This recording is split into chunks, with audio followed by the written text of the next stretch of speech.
Salve, galera! Sejam muito bem-vindas e bem-vindes a podcast Praxis Preta, a podcast para você que, como nós, também quer denegrir o serviço social.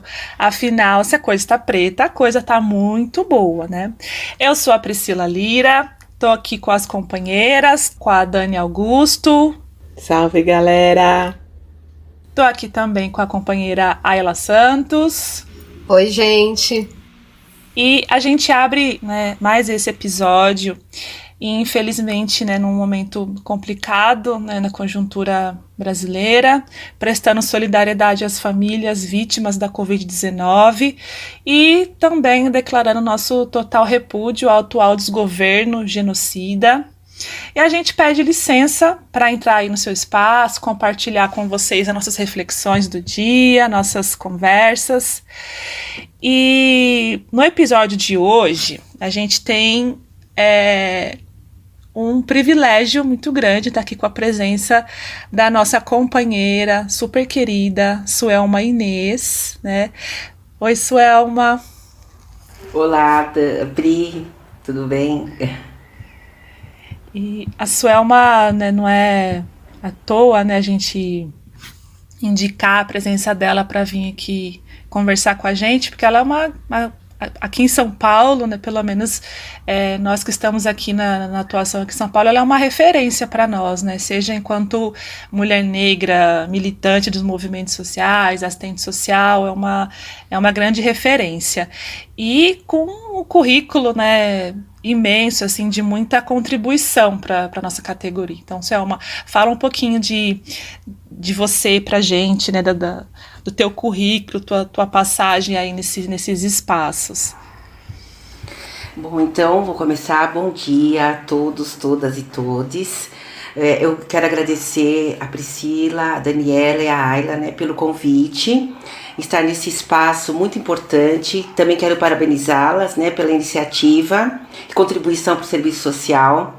Também quero me solidarizar às famílias, né, que perderam seus entes queridos, e vacina para todos, né? Então acho que isso a gente tem que marcar. Bom, eu fico assim muito lisonjeada, né, em relação a essa referência que você fez da minha pessoa e o serviço social. Eu digo que eu cheguei até aqui, né, de uma forma coletiva, né? Então, desde o início, acho que da militância, foi sempre de forma coletiva. Eu lembro que o primeiro artigo, né, que eu escrevi, a Maria José Pereira, que faleceu, a Majô, e a Matilde Ribeiro. Então, aquilo foi um marco para nós, né, que foi o artigo no CBAs. Então, assim, esse marco, ele foi coletivo, né? E antes, né, eu vou começar a falar um pouquinho, então, da minha trajetória, né, acadêmica e, enfim, que tem influência familiar também.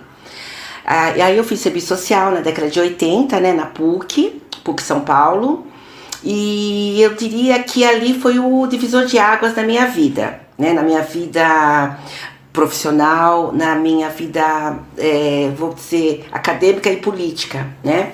Porque foi na PUC que eu tive contato com o movimento negro, né? Antes, né? Então, eu entrei na universidade com 19 anos. Então, antes, né? Como foi a minha vida? Eu venho de uma família, meu pai era mineiro, né? Ele é de uma cidade chamada Manga, em Minas Gerais, norte de Minas. Que delícia! Né? Eu tenho um carinho muito grande por essa cidade, sabe? Ela é uma cidade pequenininha e ela é próxima ali do Rio São Francisco.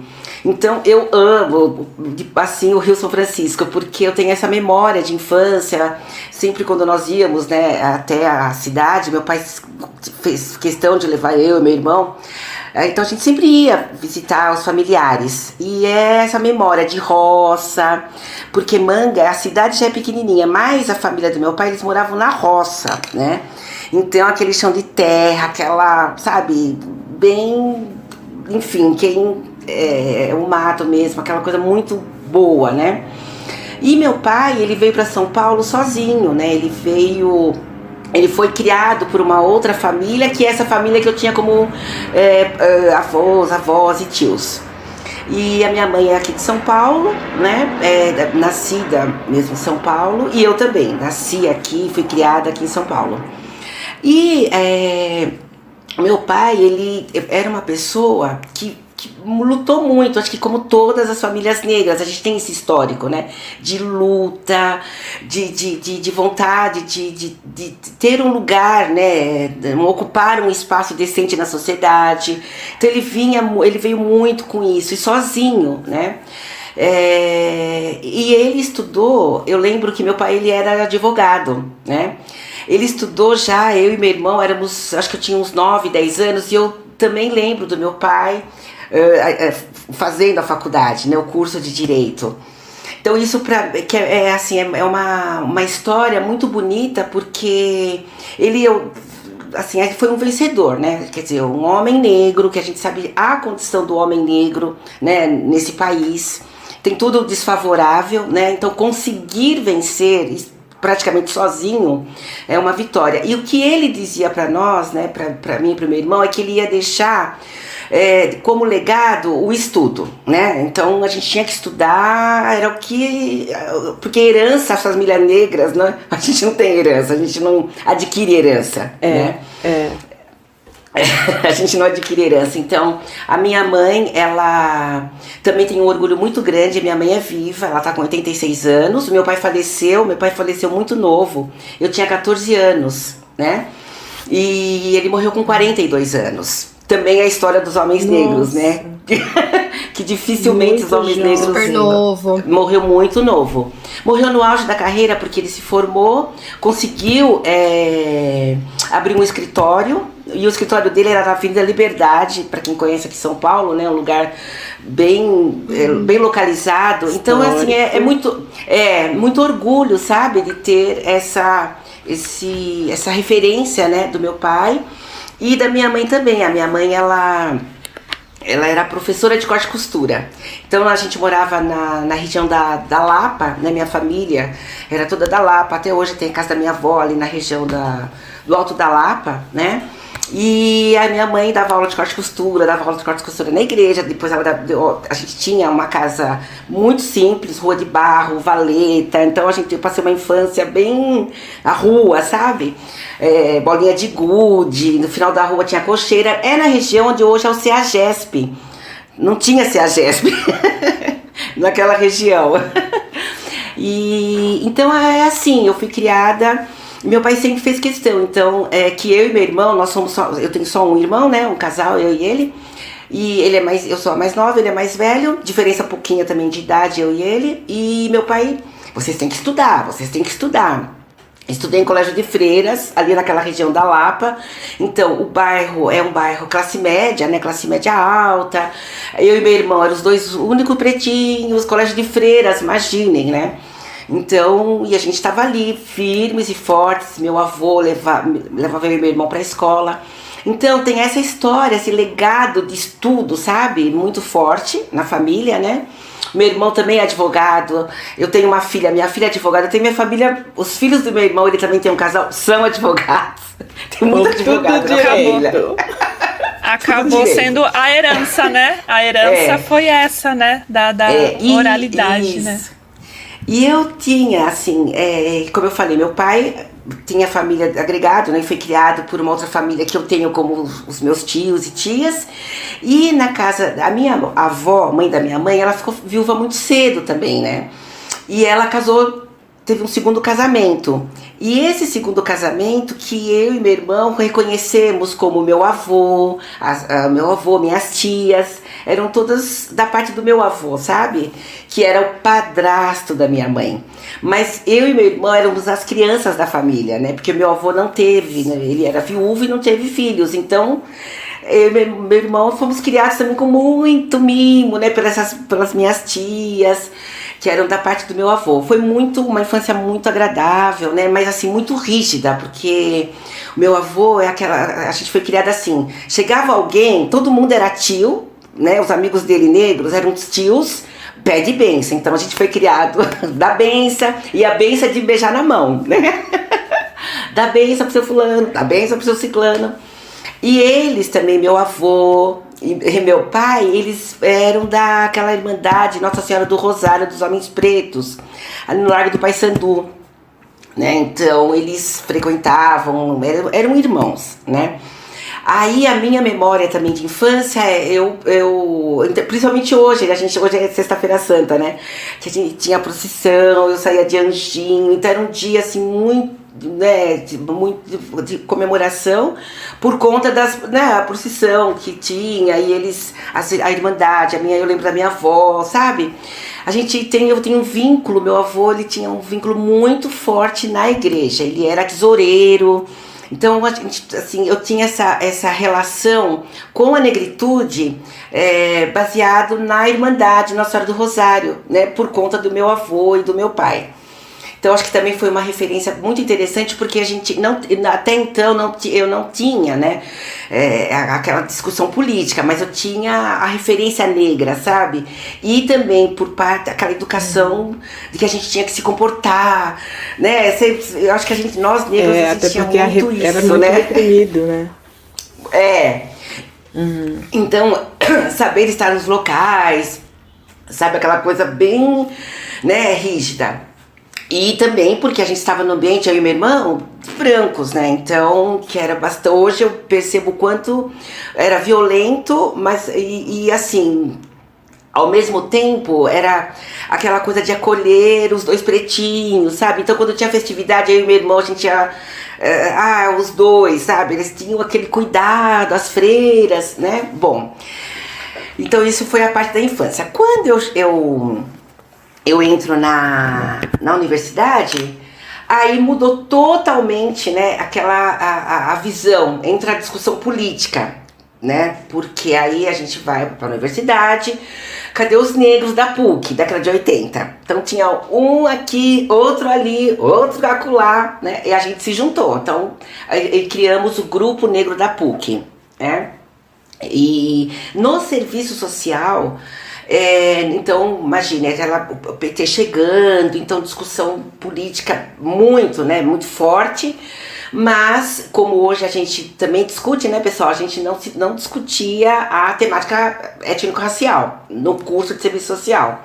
Então, eu discuti a temática étnico-racial no Grupo Negro da PUC, porque ali já tinham estudantes que já vinham do movimento estudantil, já traziam uma discussão, né, muito forte. Então eu aprendi muito, né, com muitos colegas que hoje ainda estão aí, tem o Flavinho, alguns já faleceram, mas assim, muitas pessoas que são, né, sempre do campo da esquerda, mas que já tinham uma discussão, uma análise crítica muito forte relacionada à temática racial.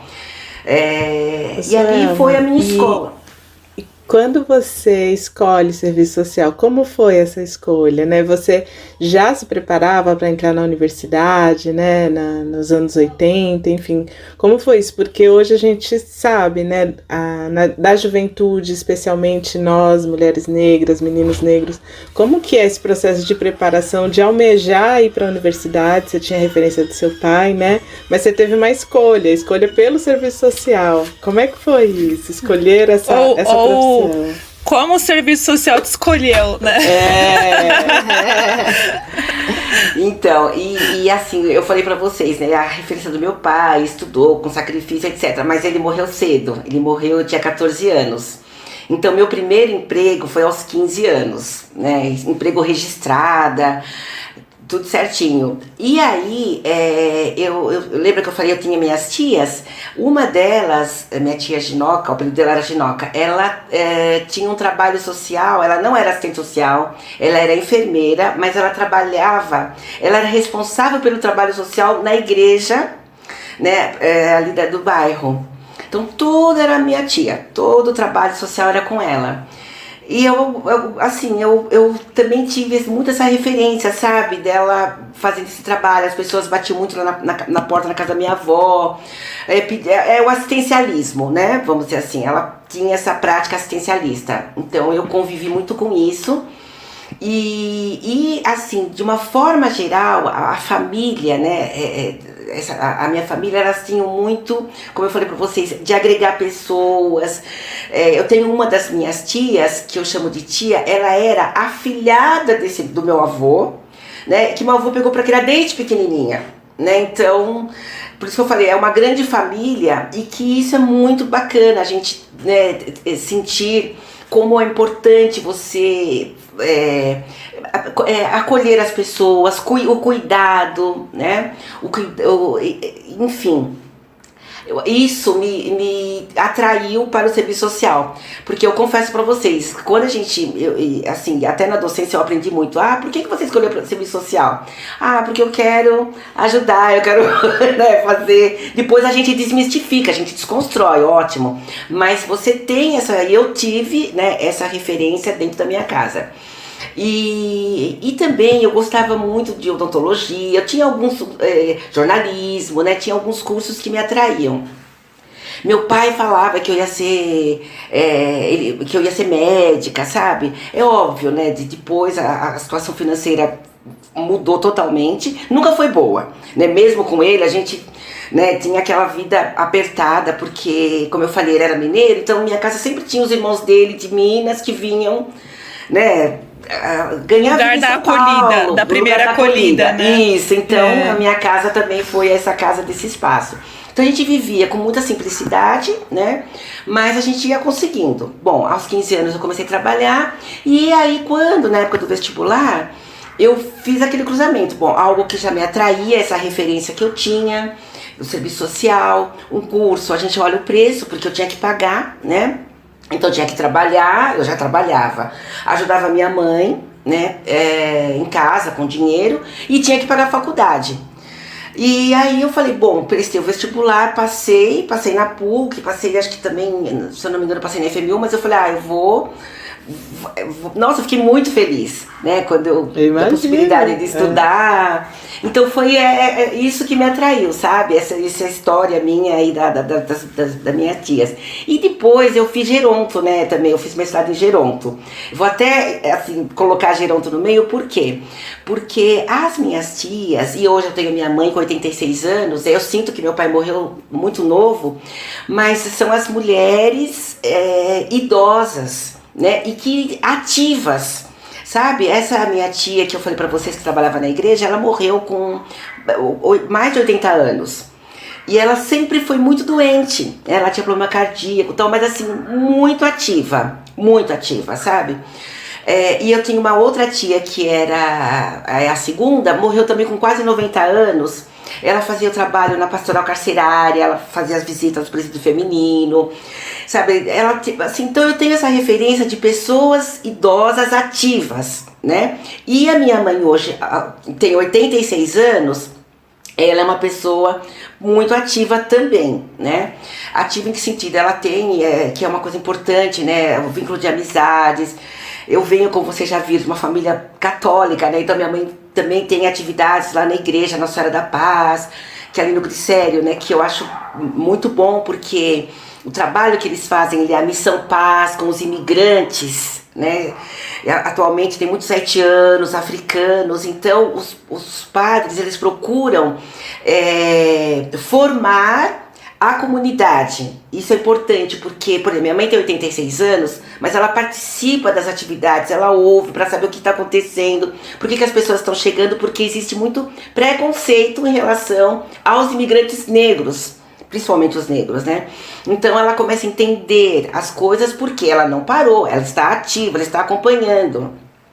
Então a geronto, lá atrás, eu fiz em 2004 mestrado, eu já tinha essa referência do quanto é importante envelhecer de uma forma ativa, né, acompanhando o movimento da sociedade.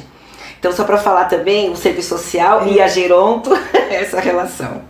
Você tem vários artigos, né, Suelma?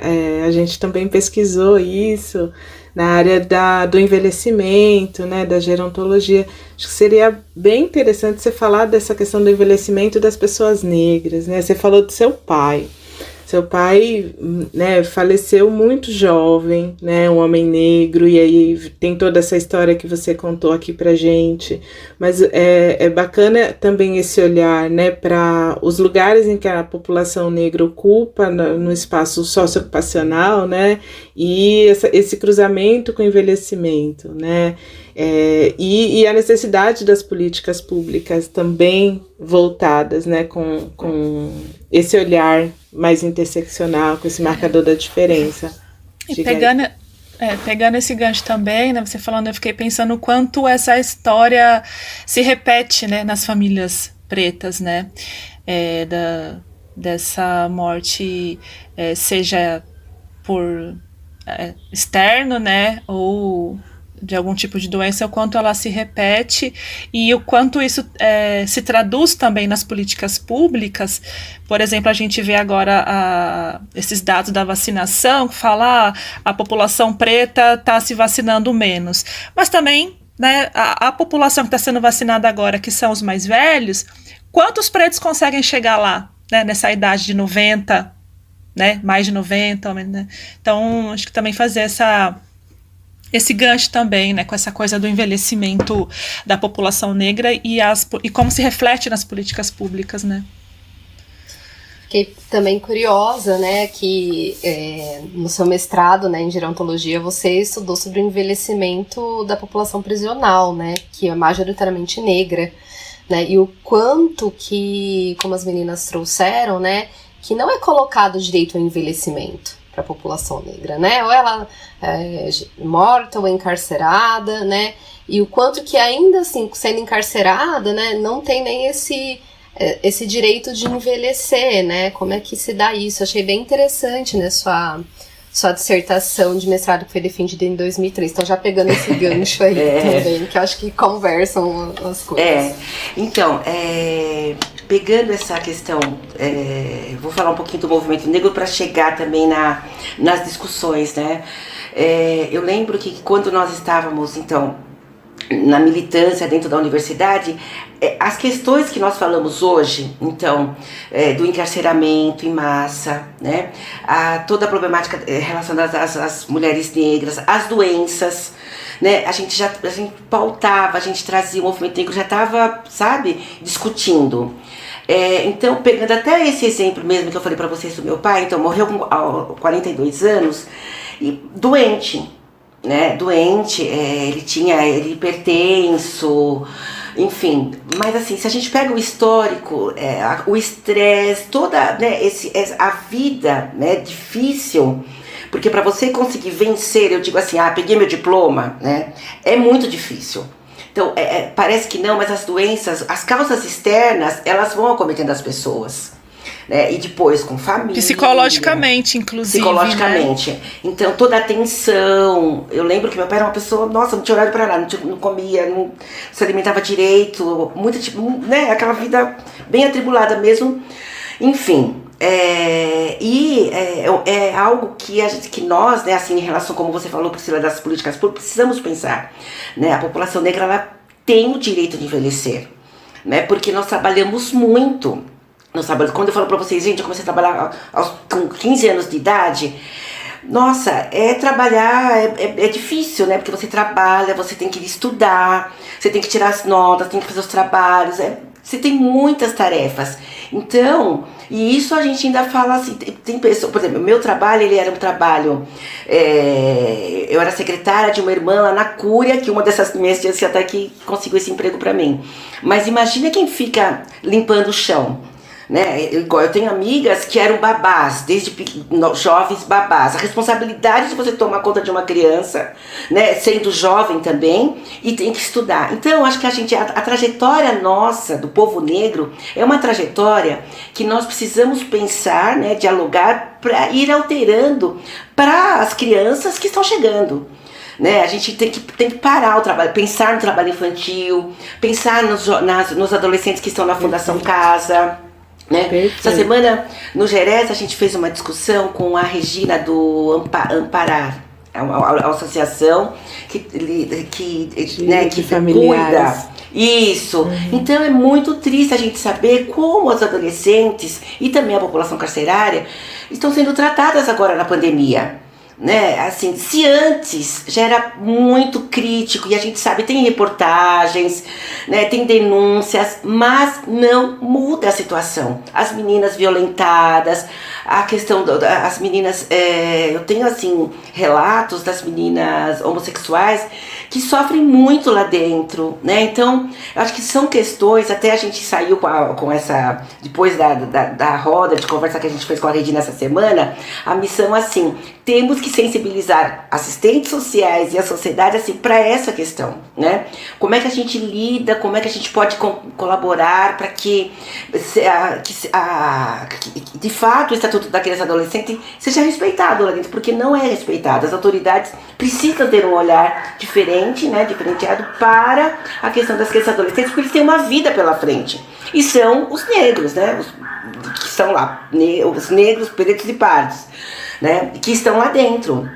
Bom, então acho que e aí essa foi indo essa trajetória, né, muito ligada ao movimento negro. Então eu lembro o movimento de mulheres, a discussão com a questão do quesito raça-cor, né, que até hoje as pessoas têm muita dificuldade, não entendem o quanto é importante, né, a gente utilizar, né, o quesito raça-cor. Ele nos dá todo o parâmetro, né, para a gente pensar nas políticas, né.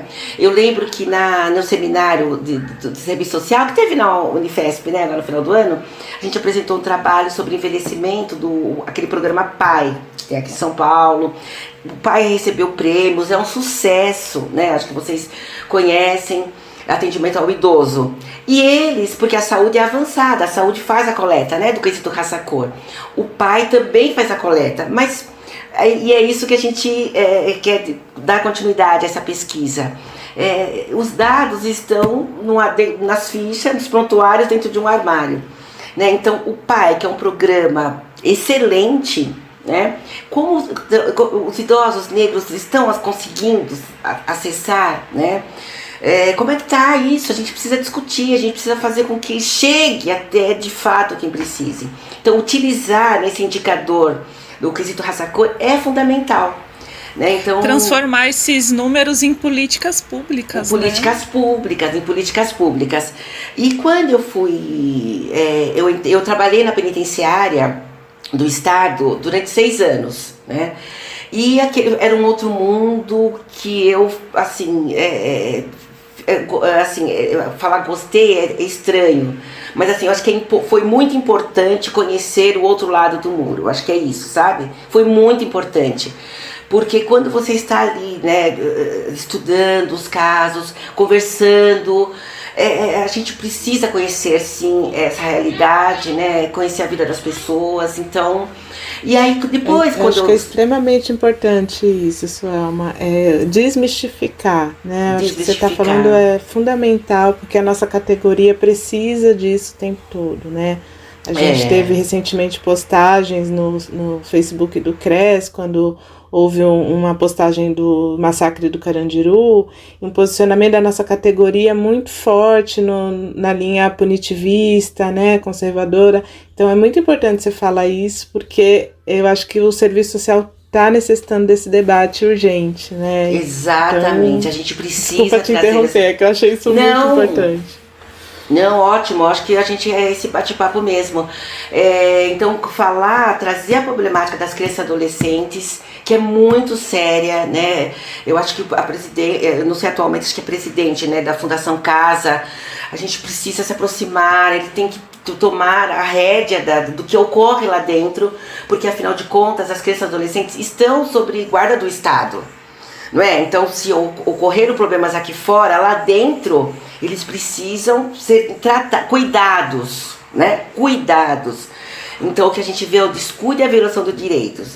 E em relação à população carcerária, é a mesma coisa, né? Então, quando eu trabalhei, eu conheci muito, né, muitas situações, e eu fiquei sempre com aquilo, nossa, eu gostaria tanto de pesquisar, mas às vezes, não sei se acontece com vocês, aconteceu comigo, você está no espaço, você está no cotidiano profissional, você não consegue se tornar pesquisadora daquele mesmo... Fica uma coisa meio estranha, assim, né? E principalmente estando numa instituição fechada, né? Porque a penitenciária, ela é uma instituição fechada.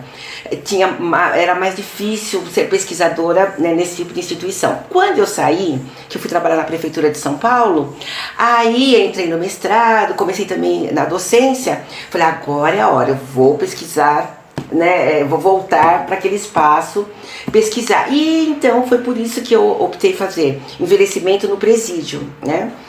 E assim, os homens negros também, naquele momento, não tinham homens negros idosos, né?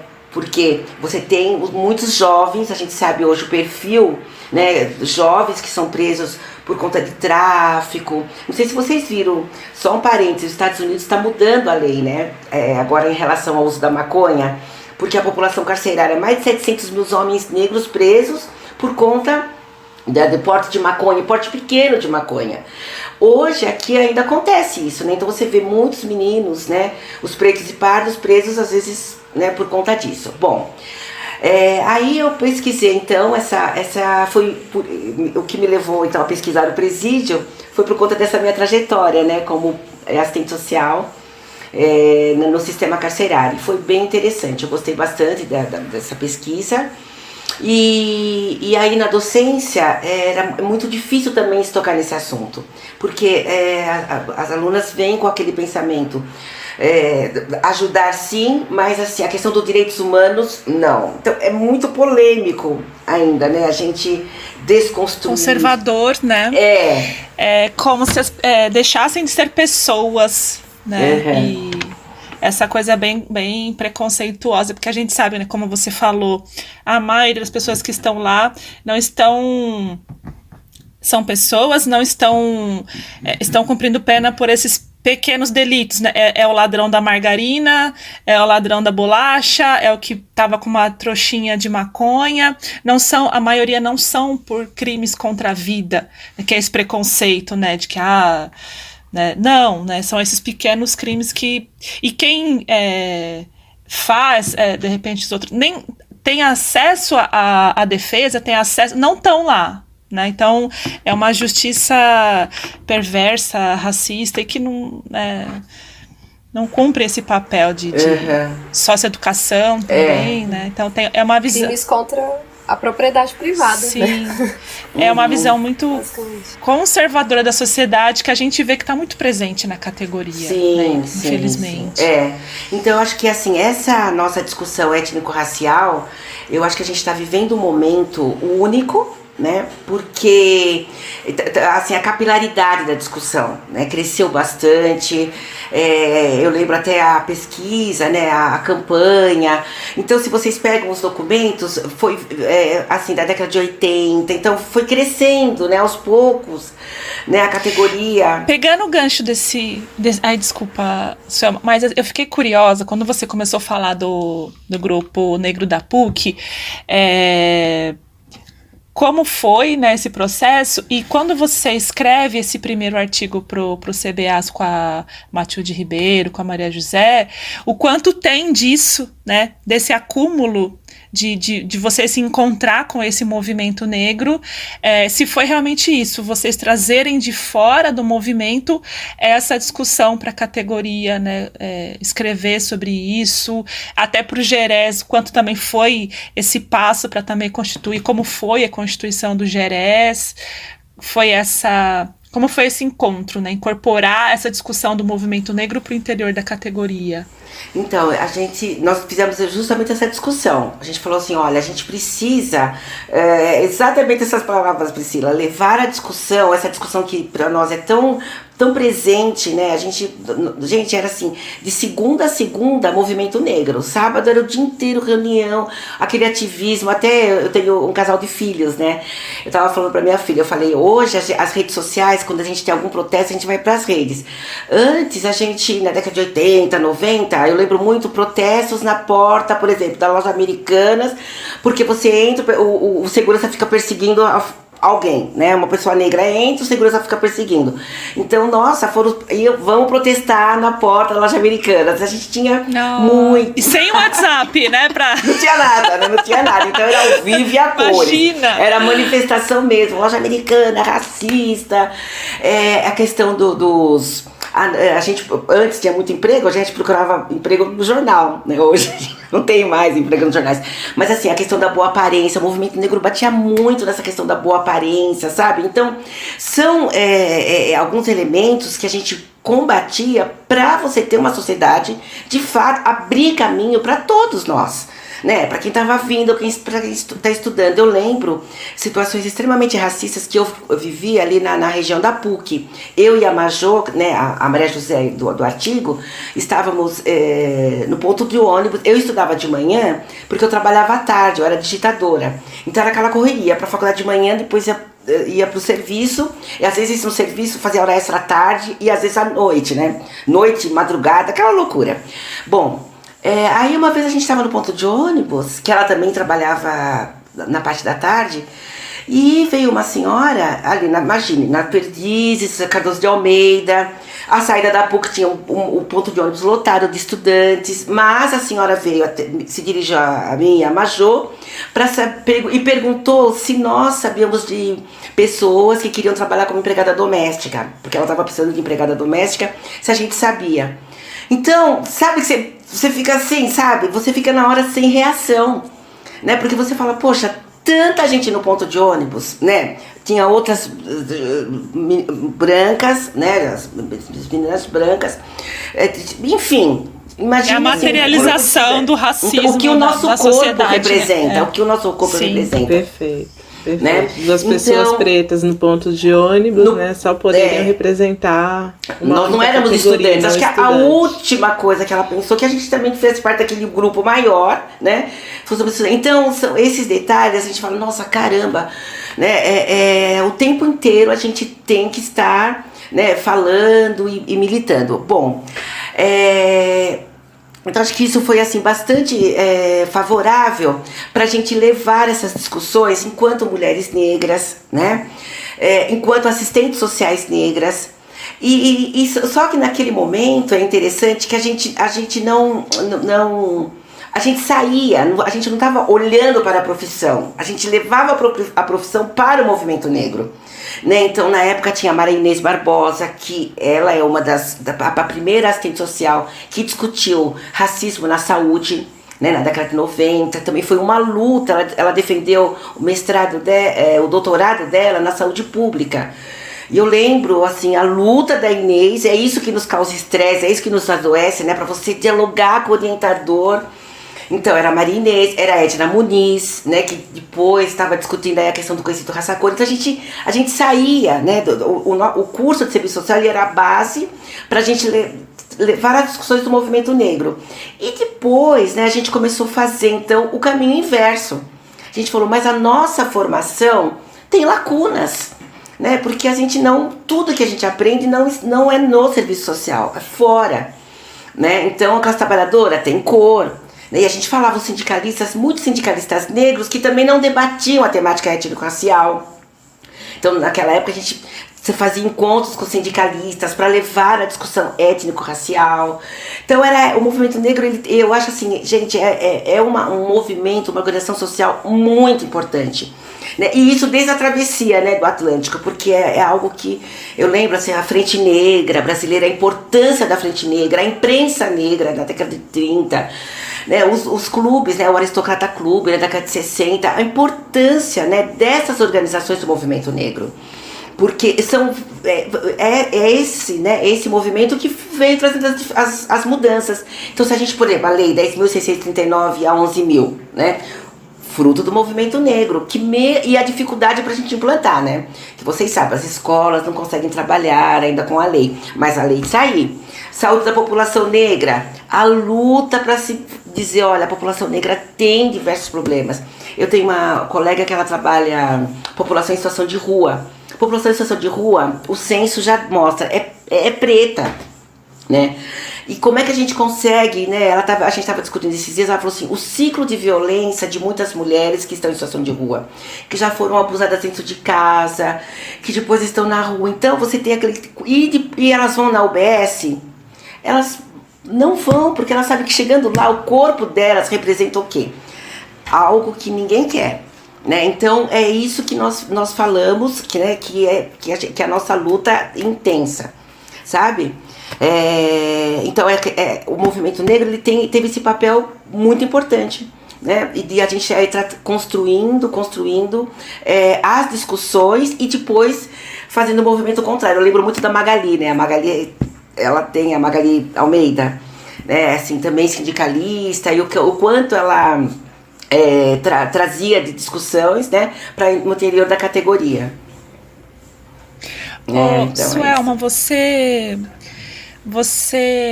eu vi você falar numa live sobre essa questão que eu acho que é importante também marcar essa coisa do movimento negro, não começou agora, né?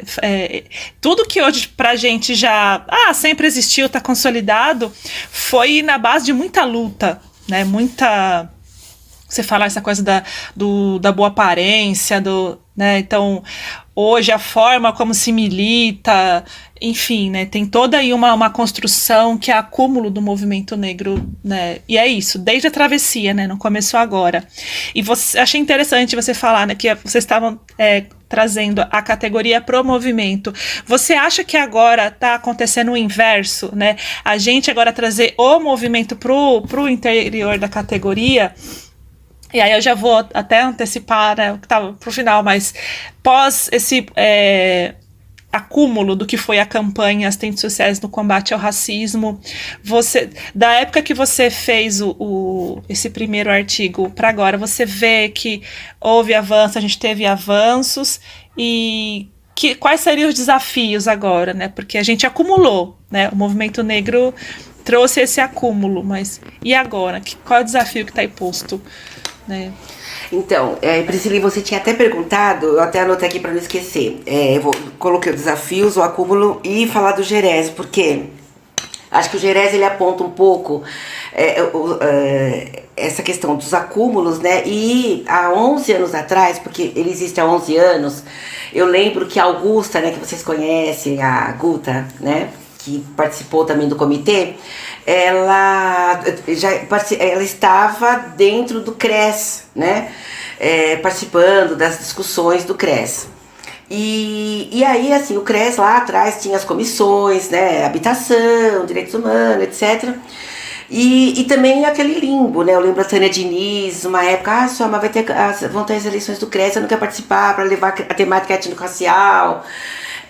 E em um determinado momento a Guta falou, olha, a gente já tinha amizade, né? É preciso a gente sair da estrutura institucional, porque não se tem espaço, né, para discutir, é muito difícil, né? Aí foi quando nós criamos o Gerés. Então a Augusta foi a mentora, né, do Gerés, a Denise Bonifácio. Quando foi, Suelma? Quando foi? Em 96. Não, 11 anos atrás? 2016, né? Nossa, gente, eu tô mal. Não. 2009. 11 anos. Não, ai, gente. Nós estamos em 21. 2011, 2010. Acho que 2011. 2010. Isso, 2010. Eu sei porque meus filhos têm essa idade, viu? Não é porque eu fiz as contas, não.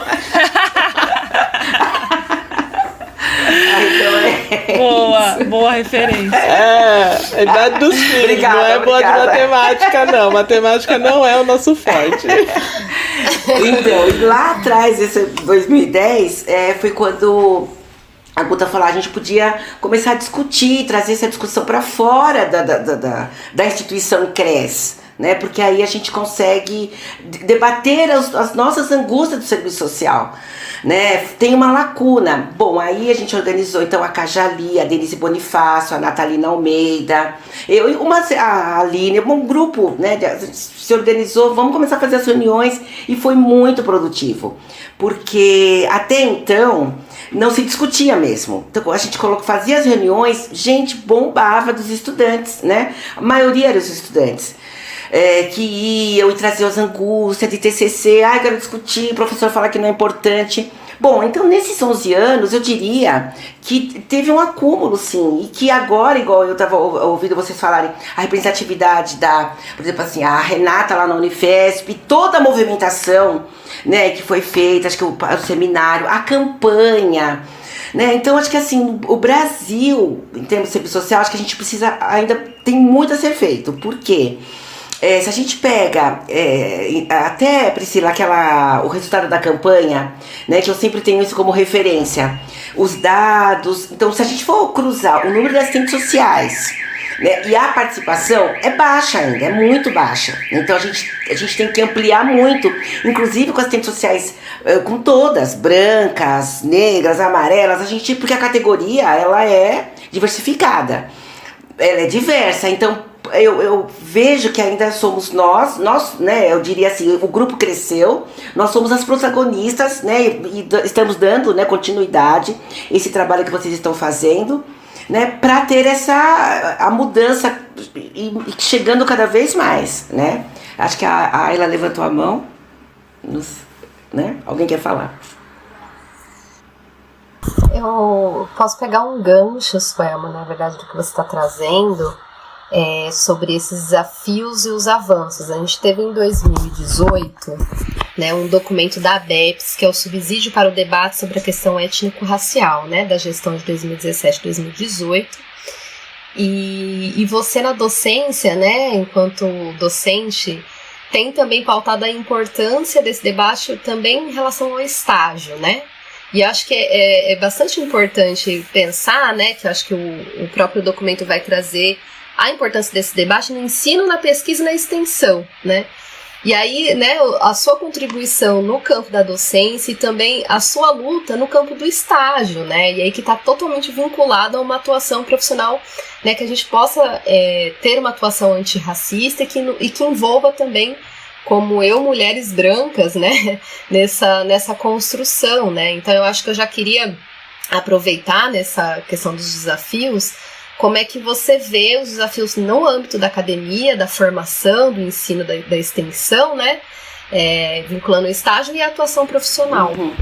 Então, Ayla, olha, eu acho que um grande desafio que nós todas, né, aí estamos nessa luta, temos, é justamente fazer com que a discussão ela tenha capilaridade, né, no âmbito da docência, né? Então, vamos começar a falar no âmbito da docência.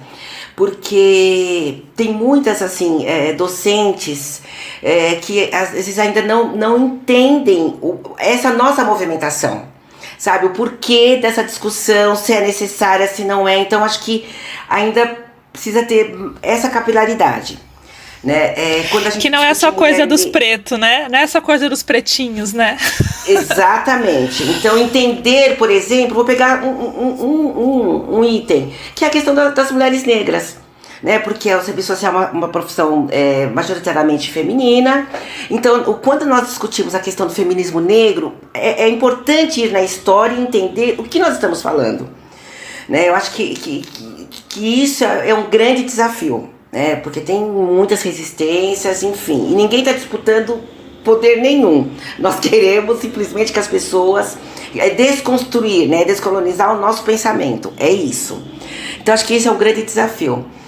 Nós temos uma sociedade brasileira conservadora, que ela foi estruturada na ideologia da democracia racial, e isso reflete hoje ainda, né? Então muitas famílias, então as alunas vêm de famílias que pautam isso, mas por que discutir determinados assuntos, né? E aí a gente podemos até ampliar a questão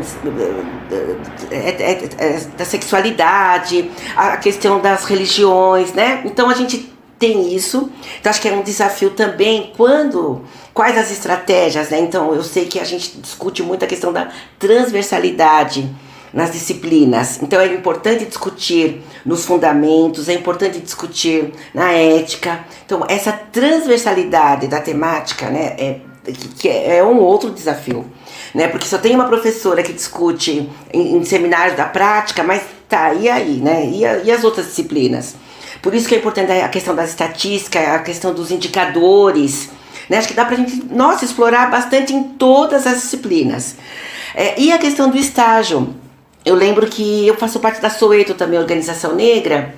Em determinado momento, a gente, em parceria com o Gerés, a gente discutiu, né, com as alunas e levando a discussão para a prática, né? Foi muito rico, porque aí tinha alunas brancas, negras, né, independente, e que muitas se deparavam com a realidade, né, e falavam, nossa, mas eu nunca tinha percebido, nunca tinha, né, me chamado a atenção para determinados assuntos.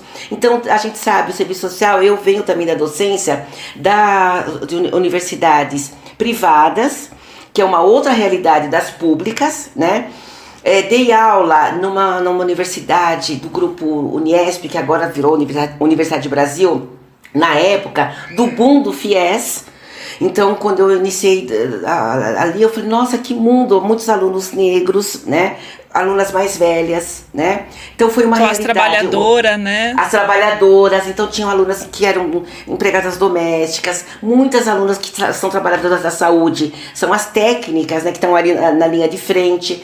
Então, assim, foi uma realidade muito interessante, né, importante, e aí a gente conseguia, assim, até o Júlio também dava aula comigo nessa época, fazer a discussão da temática antirracial, sabe? Então, acho que é esse desafio, levar, né, para a prática. Quando eu estou trabalhando ali no CRAS, né, entender que a maioria está ali e tem uma história, tem uma dificuldade, até para conseguir trabalho mesmo. O jovem negro tem dificuldade para conseguir trabalho, né? Às vezes o jovem branco consegue. Agora a gente está numa precariedade, né, gente? Não tem, o emprego está escasso.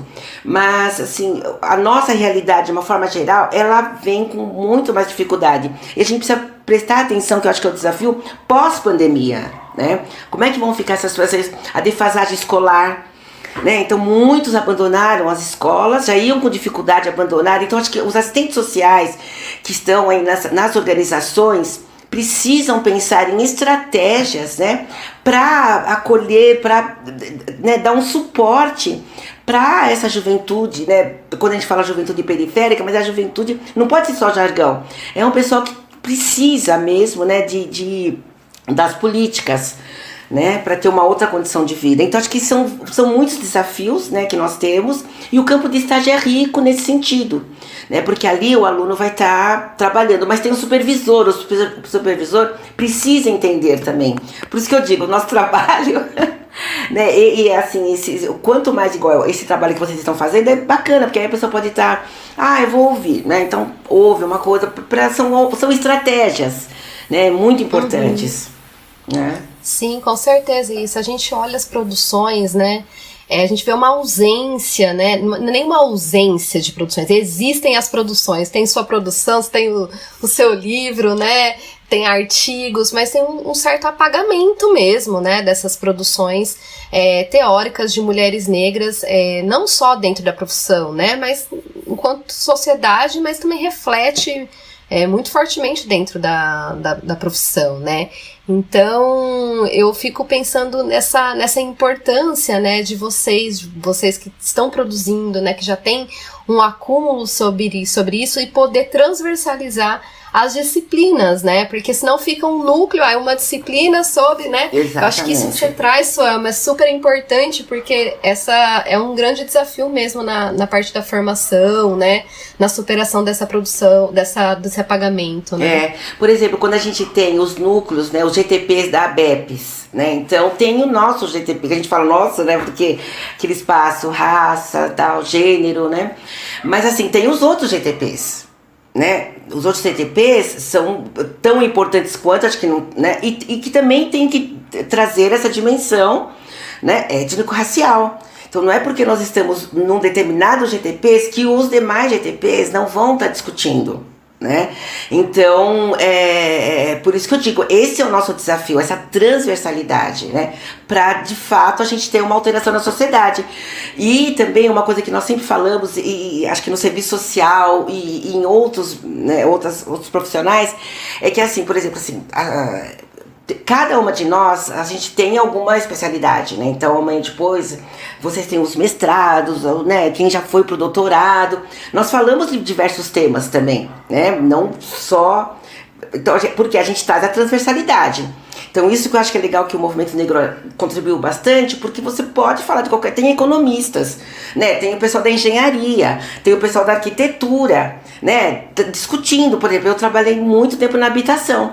Então, dá sim pra gente discutir a questão da habitação, os financiamentos, né? Discutir lá como é que são a questão do financiamento, que é cruel e afeta quem? A população negra. Então acho que a gente tem essa... E os estágios contribuem para isso, né? Porque com certeza você tem lá o pessoal... No estágio a gente tem que pensar formas, né? Para fazer com que as pessoas de fato acessem as políticas, né? Então acho que isso também é algo desafiador. Falando em acesso às políticas, né, eu queria te perguntar, assim, eu assisti uma live tua falando sobre habitação e achei sensacional essa não é uma comparação, mas acho que é você dando uma nova roupagem, né, para o debate da Casa Grande Senzala, né, acho que foi muito... Depois eu fiquei até preocupada, por isso, Dani. Eu vi... E para mim fez todo sentido, eu consegui compreender, eu acho que você pode aqui também trazer, né, para as colegas que forem ouvir futuramente um pouco desse debate, mas eu também percebi que quando você falava muito dessa tua experiência, que você já fez tanta coisa, Selma, a gente está recortando aqui algumas coisas, então você fala também nessa live da tua aproximação com os refugiados, né? E isso é uma pauta para a nossa categoria importantíssima, né? Queria que você trouxesse um pouquinho dessa experiência, como é que é essa tua aproximação com a população, né, imigrante, refugiada que vem para o Brasil, e o quanto a gente precisa estar atento também para essas especificidades, né? Uhum. Você sabe que foi bem interessante, porque assim, até no Gerés tem a Esther Vargem, que ela é a nossa referência na temática do trabalho com a população dos imigrantes e refugiados negros. Então, a Esther, acho que desde a década de 90, já traz essa discussão que era também muito invisibilizada, né? E, então, conhecendo a Esther, e também teve um TCC de 3 alunas que elas estavam discutindo a questão da imigração. Foi muito interessante, porque cruzou com a questão do Gerés. E aí a gente falou, olha, como é que é esse TCC, a gente começou a ler e tal. Enfim, eu fui assim, me apropriando, me envolvendo, né, com essa temática. E a gente vê, também foi na época dos haitianos chegando no Brasil, né? E a gente viu o quanto eles eram discriminados. Então cruzou tudo, na docência, o contato, né, com os TCCs, a prefeitura olhando, e eu conversava muito com a Esther, os haitianos chegando, e não tinha até então uma política. São Paulo não tinha uma política para a população imigrante, por incrível que pareça. Não existia. Hoje tem a coordenação da política para imigrantes, né? Que é um guarda-chuva dentro da Secretaria Municipal de Direitos Humanos. Mas até então não existia. E a prefeitura teve um time para ela perceber que estava gritante o problema dos refugiados haitianos, né? Então quem primeiro deu muita assistência foi a Missão Paz, né? Aí, e a gente conversava muito, a Esther já estava nesse trabalho, ela trabalha na Secretaria de Direitos Humanos. Bom, então eu fui, sabe, assim, me envolvendo e até depois, enquanto Gerés, a gente conseguiu participar de uma cartilha, um livrinho que tem de orientação para a população imigrante. Que daí a prefeitura, né, foi criando as políticas, criou uma política específica, foi a primeira, acho que no Brasil, né, política para a população imigrante. Aí eu participava enquanto tanto Gerés como representante da Secretaria da Habitação. Então foi dessa forma que a gente começou a pautar, o Gerés fez atividades também, discutindo isso. Também no serviço social, nós fizemos atividade, mas não repercutiu nada, assim, sabe?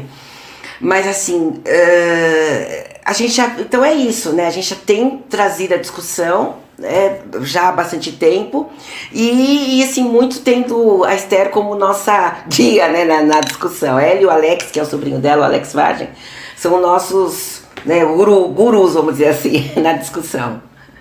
E também na habitação a gente viu, né, o quanto a dificuldade, né, para essas pessoas, os refugiados principalmente, conseguirem um acesso mais digno, né, diferente dos outros refugiados sírios, enfim, né, e tantos outros brancos que chegam também em situação de refúgio, né, bem triste essa realidade. Suelma, a gente falou de tantos campos, né, de atuação, né, habitação, saúde, refugiados, e aí eu tô aqui curiosa para, né, beber um pouquinho da sua fonte. O que você indicaria pra gente, assim, de fundamental, uma leitura, uma obra, uma publicação que você acha que é fundamental, que o assistente social tem, se não conhece, né, que tem que conhecer, ou que você está lendo agora, ou que você, né, tem muito apreço de que, olha, leiam tal obra? Olha, tem várias obras, né? Por acaso, no momento eu estou lendo um livro que talvez até vocês já tenham lido, eu conhecia, mas não tinha me debruçado, que é Um Defeito de Cor. Eu não sei se vocês já leram. É muito bom, da Ana Maria Gonçalves, né? Um livro, é uma bíblia, como vocês, é muito grande. Sim. Então, acho que assim, não é uma literatura que eu acho que é importante a gente entender, né, a história. Então, é uma linguagem muito boa. Então, estou lendo esse. Tem um outro livro que ele chama O Pensamento Africano no Século XX. Ele foi organizado por estudantes africanos, né, de diversas universidades. Muito legal, porque é isso que a gente fala, né? Assim, o quanto o pensamento africano, ele também não é... Existe a discriminação, né? Existe até o termo que a gente usa. E esse livro, ele vem trazendo todos os intelectuais negros africanos. Acho uma leitura muito interessante também. Então ele fala do Cheikh Anta Diop, ele fala das lideranças, né, dos diversos países africanos, porque eu acho que é importante a gente ter a referência. Leopoldo César, né? Outras referências não europeias, né? Muito legal. Então ele fala, traz Frantz Fanon, sabe? Amilcar Cabral. É um livro muito, muito bacana. Então também dá outras expressões, né? O organizador é José, por acaso eu estava aqui perto, José Rivair Macedo. Eu acho que são leituras assim, amplas, né? Não são específicas do serviço social, mas assim, que conseguem fazer com que a gente entenda, né, o quanto o pensamento desde a África ele foi totalmente desprezado, né, pela cultura ocidental. Então essa organização, ela traz, esse livro ele ajuda, depois cada um, quem quiser, lógico, as pessoas têm um panorama, depois dá para aprofundar. Eu gostaria de conhecer melhor o pensamento do Cheikh Anta Diop. Ótimo, daí você se aprofunda. Então ele dá um panorama, acho bem bacana, né? E foi lançado há pouquinho tempo. Beber de outras fontes, né?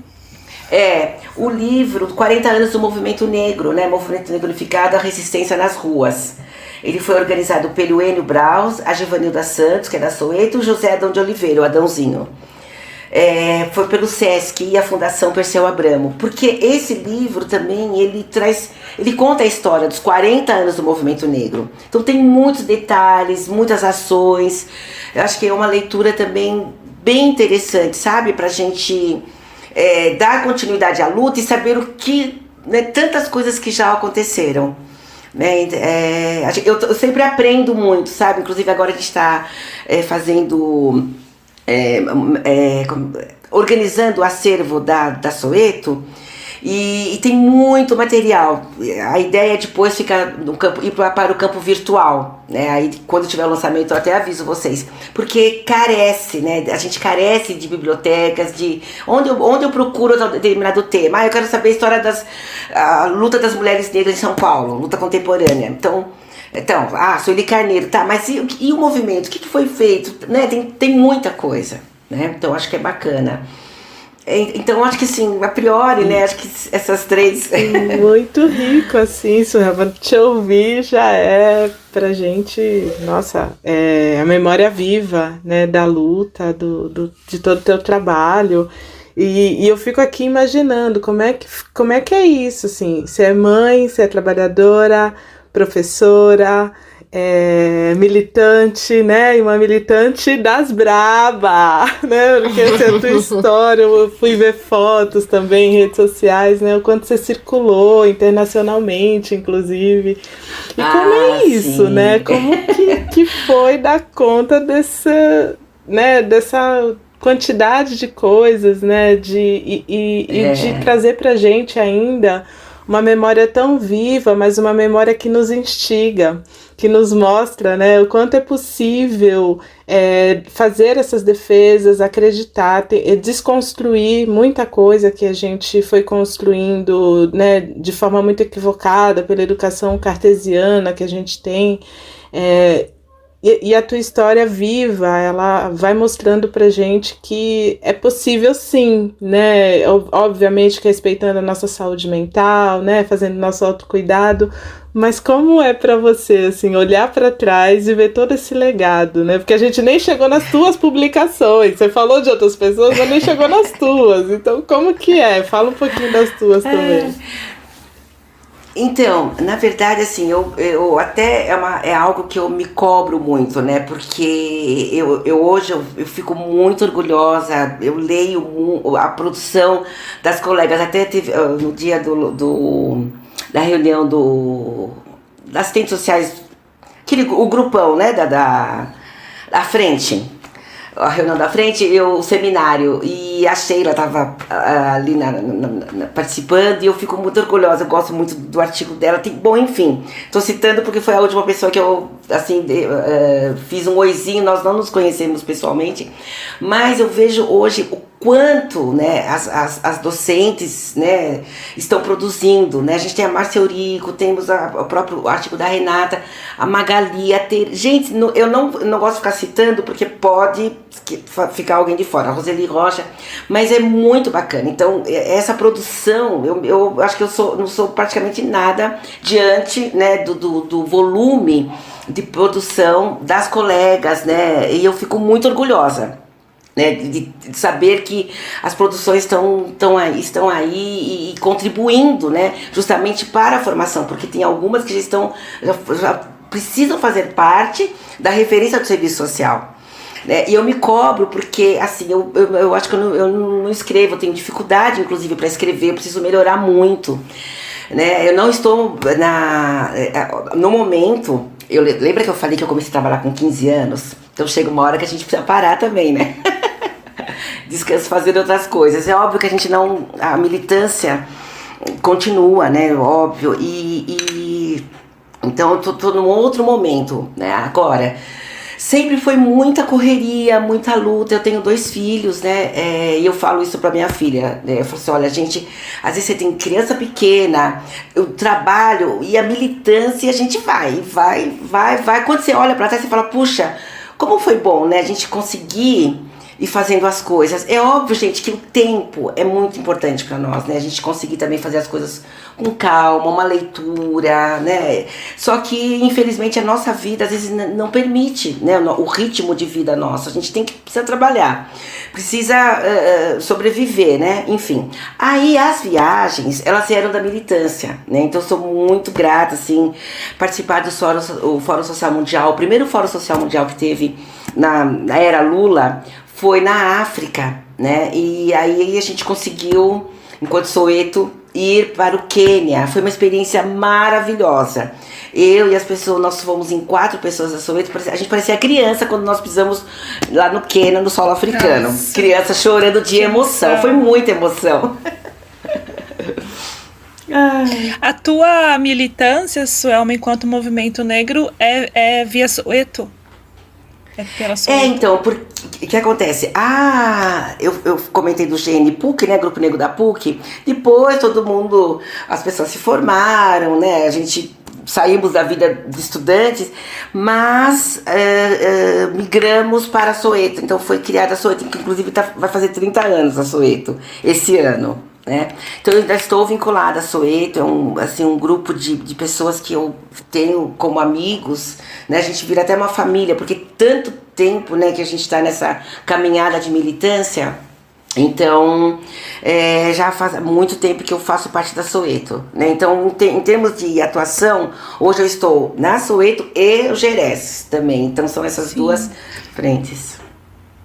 Agora, você falando sobre as publicações, né? Mas eu tô aqui com um livro, né, na mão, que se chama O Serviço Social e o Combate ao Racismo, Diálogos, que foi organizado pela Sarita Amaro, e que tem, né, aqui, tem você, né, tem o seu artigo aqui, e que foi escrito de uma forma inédita, né, remota, né, cada uma em um lugar do país. Então, né, tem, né, esse livro bem bonitão aqui, seu. E aí eu fiquei pensando também nisso, e eu acho que a nossa proposta, né, dessa podcast é justamente isso, é a gente desacademizar, né, a produção e o conhecimento, porque muitas vezes, até quem às vezes ou só escreve ou não está nos movimentos, né, tem essa cisão, né, e eu acho que você tá nos dois, né? Tá nos dois mundos, e isso é um espaço muito privilegiado. E eu acho que também é uma coisa nossa, também outras formas também da transmissão do conhecimento, que não é só essa via, né, colonial, embranquecida, que é só as publicações, e nessas escritas que muitas vezes são inacessíveis, não, né, uma forma de escrever que pra gente não é o ideal, né? A gente tem outras formas da gente transmitir conhecimento, e eu acho que é isso, eu acho que é você também, de outras maneiras, você é uma referência para nós. Então, tem esse outro nosso transmitir conhecimento pela oralidade, pela presença dos movimentos sociais. Então, você está produzindo conhecimento, né, só que de um outro lugar, que é do seu lugar, né, que é do lugar que você vem, né, do lugar que você construiu desde lá de Manga, né, voltando lá, né. Então eu acho que é isso, a tua forma de construir conhecimento, e a gente entende e reconhece, e você passa conhecimento dessa forma, né? Você produz conhecimento de um outro lugar, e eu acho isso muito legal, que é a gente produzir de outros jeitos, né? Tipo, ó, tem esses aí, mas a gente tem o nosso rolê também, e que também é super efetivo, né? Passa legado, né? Tem aí uma gama aí de estagiários profissionais que, né, estão levando o teu conhecimento junto, né? Acho que a gente precisa trazer a academia para fora, né? Não, é muito importante. Né? Não ficar lá intramuros, né? Eu acho que... Porque tem uma coisa da academia, a academia nos assusta, né? Ela é violenta, ela é extremamente violenta. Então eu lembro, porque, por exemplo, tem alunos, né, que chegam com uma defasagem, porque a gente sabe que quem vem da escola pública, e mesmo às vezes algumas escolas privadas, pequenas, né, nos bairros, então o aluno chega com muita deficiência, né, na escrita, e aí a gente tem alguns comentários que eu falo, gente, é muito violento, né, assim, porque você precisa acolher, então, enfim, eu acho que vocês entendem o que eu quero dizer, e eu acho que a gente tem uma responsabilidade sobre isso. Eu lembro, então, falar desse livro da Sarita, né? A Sarita também é uma pessoa, ela tem aí a Nova Praxis. Quando veio o convite, né? A Matilde me chamou também para participar. Eu achei muito bacana, porque você falou uma coisa, Priscila, que a gente precisa valorizar de fato essa outra forma de fazer, sabe? Porque se a gente não valorizar, a gente não amplia esse mundo, né, do conhecimento. Então eu lembro que às vezes as pessoas, a dificuldade para escrever, né, escrever, até para participar de uma seleção de doutorado, de mestrado, tem muita gente que já tem medo, né, já dá aquele frio na barriga. Então a gente precisa ir desconstruindo. E também, assim, eu lembro que no movimento negro a gente falava muito que a gente faz meio que a educação popular. Porque a gente constrói o conhecimento. Tem coisas que não estão não estavam escritas, né? Então nós problematizamos. As referências eram outras, né? Isso, então nós é que vamos, sabe, nós somos os protagonistas, na verdade. Né? Então, assim, o movimento negro, ele utiliza muito dessa educação, a gente faz a educação popular mesmo, né? Porque você vai trazendo, você vai discutindo, por exemplo, quando a gente no serviço social, nós estamos falando, como é que a gente vai, que é o desafio, né? Falar da luta antirracista e fazer com que as estudantes entendam isso na prática. É novo isso, né? Então a gente tem que, é o nosso desafio, né? Como é que a gente leva isso para os campos de estágio, como é que a gente discute, como é que a gente desperta para esse olhar, né? Então, não está escrito, não tem fórmula, vamos criar, né? Então, acho que a luta, o tempo inteiro do movimento negro é isso, sabe? É a gente construir conhecimento, né? De uma nova forma. E a gente tem que valorizar, né? Eu lembro que a gente falava assim, gente, chega da gente ser objeto de estudo. A gente agora, lá atrás, né? Nós temos que ir para fazer os mestrados, os doutorados, a gente tem que, nós desenvolver nossas pesquisas, né? Então é isso, né? A gente falava muito isso, incentivar as pessoas, mas também construir uma outra forma, que é menos agressiva, né, menos doentia, porque a gente sabe que tem pessoas que morrem, né? Nós tivemos colegas, né, que já morreram porque não aguentam, né, o estresse, né, que é você, e a gente sempre se sente diminuída, né, sempre diminuída, parece que a nossa pauta não é muito importante, será que eu tô certa, será que eu não estou, pronto, será que é isso mesmo, né? Então, e a gente tem que estar, por isso que é importante o trabalho coletivo, a gente trocar, sabe, tá sempre uma dando a mão pra outra, uma levantando a outra, né? Porque a gente precisa dessa força, desse apoio, é importante, né? Perfeito, é tanta história, a gente não quer parar. Sexta-feira, podia ter agora uma cervejinha, um vinhozinho, tá? Eu soube que a casa da Suelma é uma casa que acolhe muita gente, que vai muita gente, que ela não pede um bate-papo, se não fosse especialmente regado a cerveja. Próximo rolê. Próximo episódio, Casa da Suelma. Exato. Uma passarinha me contou que a casa, né, da Suelma é um Fred. Eu quero ir. Gente, esses momentos de descontração, olha, acho que é isso que faz a diferença, é isso que nos mantém, né, vivas e com energia, porque se não for esses momentos, a gente adoece. Eu fico muito preocupada com a saúde mental, né, de todas nós, não é verdade? Sim. Então a gente precisa ter, sim, esses momentos de descontração, de dar risada da gente mesmo, né, porque também tem isso, né? Sim.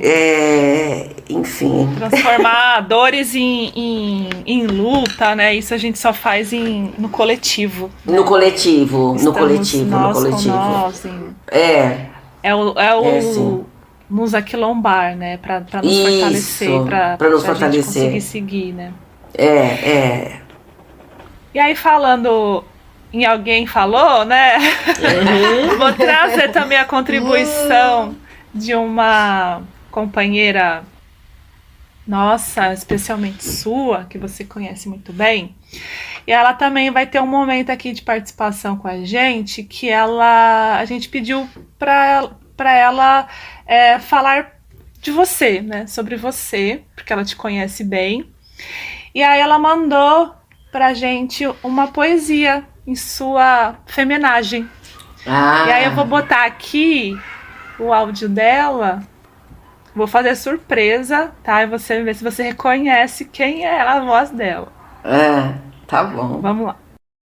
Para Suelma, o desejo era apenas uma poesia, daquelas que em cada palavra conta uma história, uma reflexão, um grito ou algo intenso, como um bom sentimento. Mas a poesia, como a magia, se revela e se rebela. Às vezes é como segredo, cochichado, confidência e convivência de irmãs. Outras vezes é como sagrado, sabedoria ancestral, de vó para mãe, para filha e assim vai. Mas a poesia é como sabedoria. Gera, pare e cria. E se fortalece na convivência. Por isso, somos poesia e poetisa na experiência de ser mulher negra. A Guta sempre mandando alguma surpresa. Eu admiro, sempre aprontando. E eu falo pra ela, eu falo, nossa, eu admiro muito a sensibilidade, essa característica, eu acho que é o dom, né, vamos dizer assim, dela escrever os contos. Nossa, eu fico arrepiada. Nossa, fiquei muito bacana. Quando a gente falou pra ela, falou assim, porque tem a questão do tempo, né, de você pensar na temática. Ela falou assim, porque não é técnico, é intuitivo, né?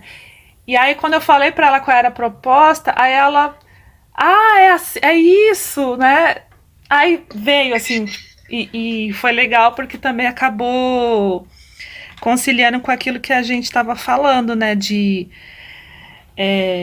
esse conhecimento, o gestar, né, que é a nossa forma, né, enquanto mulher negra, ela até falou, né, do passar de geração, de mãe, de filha. Achei, é intuitivo mesmo, né? É, muito, muito legal. E é uma coisa que a gente, só assim, realmente, só para encerrar esse teminha que a gente estava falando da questão da academia e tal, quando a gente conversa com as colegas, às vezes, lá mesmo no Gerés, teve um dia que a gente estava discutindo a questão, um tema, né, CAD único, aí veio uma convidada, e as pessoas que estão trabalhando, né, que trazem experiência, que estão ali lidando, né, com a problemática, tem muita coisa. A gente que faz o corte racial, né, e que às vezes não estão nos livros, não tem. Por isso que eu digo, a partir dali a gente tem que como escrever, né? Então aí às vezes a gente trava, porque nossa, mas eu não consigo colocar no papel. Então essa forma, né, que você lembrou trouxe o livro organizado pela Sarita, é muito tranquila, porque foi um bate-papo, né, e fica registrado.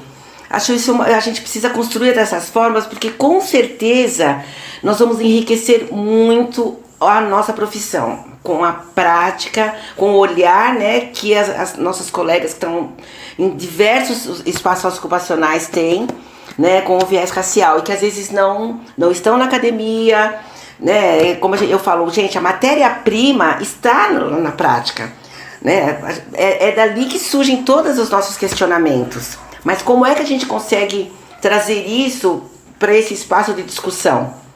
Então, acho muito importante a gente criar metodologias, sabe, para realmente, onde o diálogo, teoria e prática, a gente faça de uma outra forma, né, e com o viés, tanto a questão religiosa, racial, acho muito importante. E isso é um desafio, pegando a questão do desafio, né, porque tem muitas...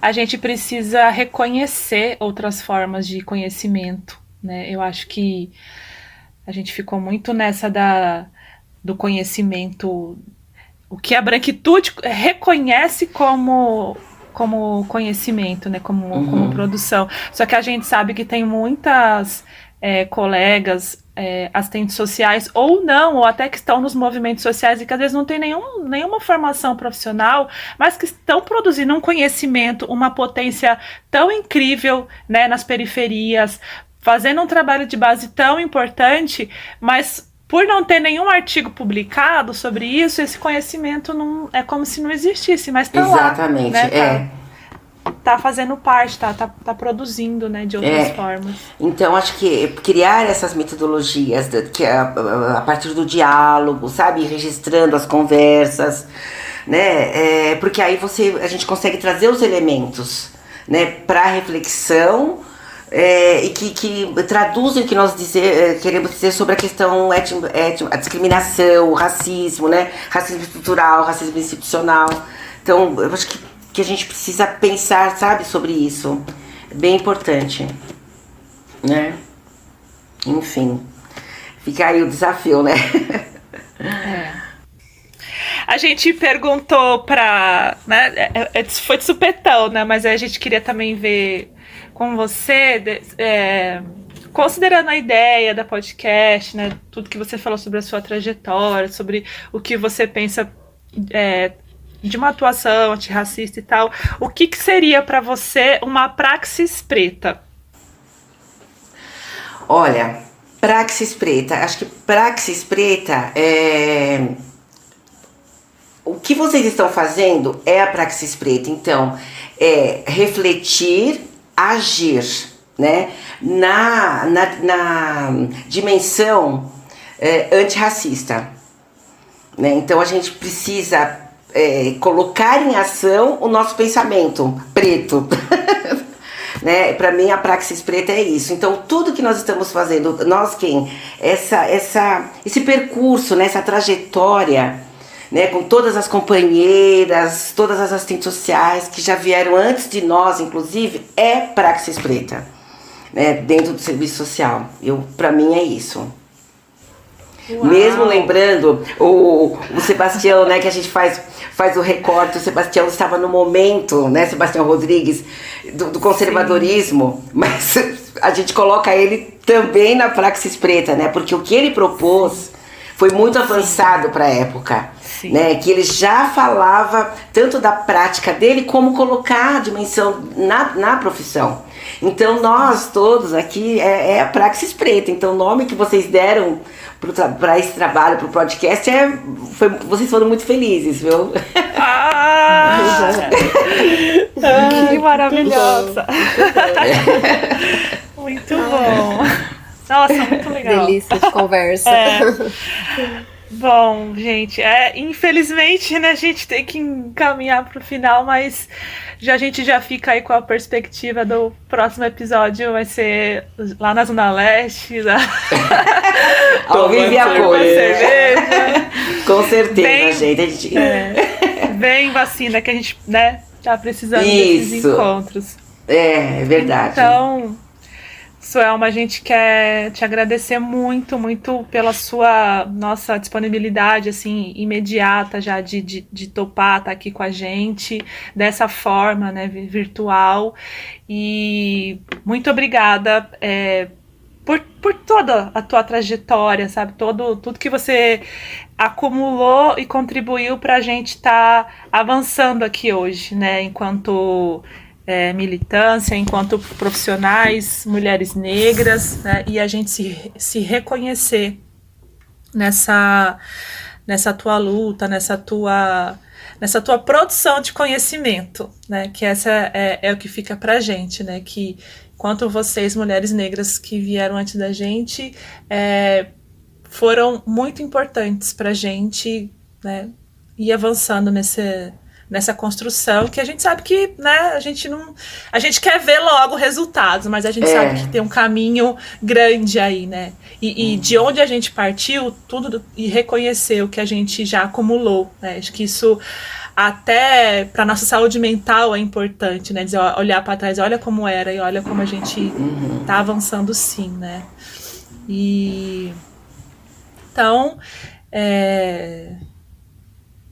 a gente também agradece, né, a quem ouviu a gente aqui até agora, né, ficou com a gente nessa reflexão tão gostosa, tão frutífera, né, e a gente quer continuar esse debate, essas reflexões pelas redes sociais, aí fala pra gente o que vocês acharam, acessa toda essa produção aí da Suelma, diz pra gente o que vocês acharam, e a gente continua então nas redes sociais, a gente tá no Instagram, Praxis Preta, também tem a página no Facebook, e acompanha a gente até o próximo episódio, e esse foi mais um episódio da Praxis Preta. Tchau, gente. Tchau, obrigada, viu? Parabéns, meninas. Eu fiquei muito feliz e continuem, né, na luta. Fiquei muito feliz mesmo. A geração aí tá a 1000 por hora. E as redes, né, ajudam bastante. Muito bacana. Parabéns. Sim. E obrigada, viu, pela confiança. né, por tudo. Acho que eu só tenho que agradecer vocês também, tá bom? A gente que agradece, A gente que teu legado. agradece. Obrigada, O privilégio é Selma, nosso. maravilhosa.